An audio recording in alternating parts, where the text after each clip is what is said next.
Once your bar is off, you've got to remove these plastic covers. There's 2 clips, one on each side.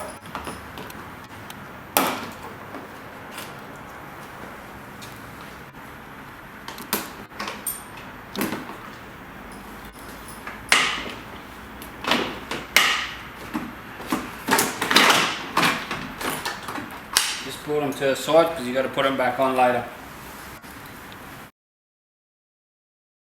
There's 3 bolts holding the splash cover underneath.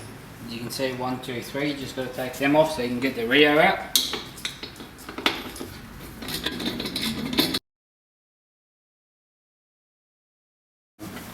Last thing, just remove the bolts for the Rio.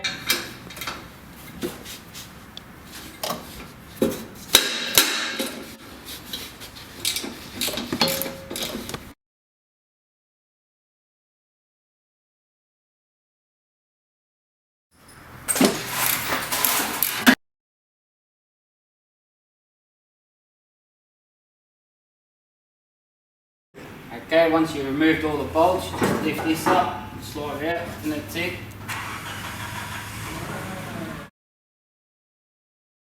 Alright, you should have a template in the box. What you do, just stick your tape to your bar, and then mark it with a textile or something, just so you know where you got it cut.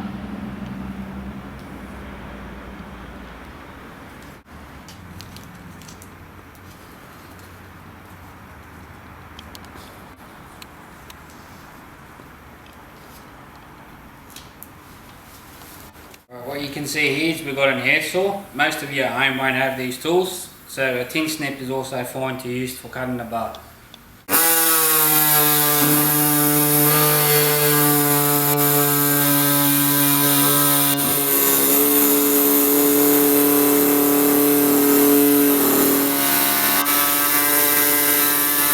As you can see, we've cut the bar out.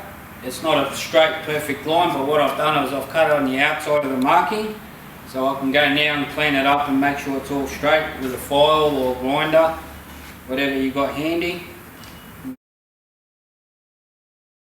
Right, this is the box that your bull bar comes in. Inside here you'll see the cradle.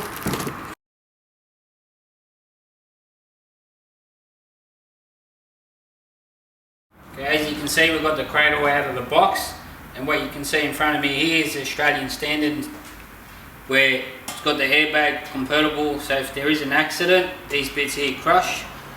That's what they're designed for, and also it's a cradle for your winch. So if you are installing the winch, we'll show you in the next step how to do it before you actually mount the bull bar on.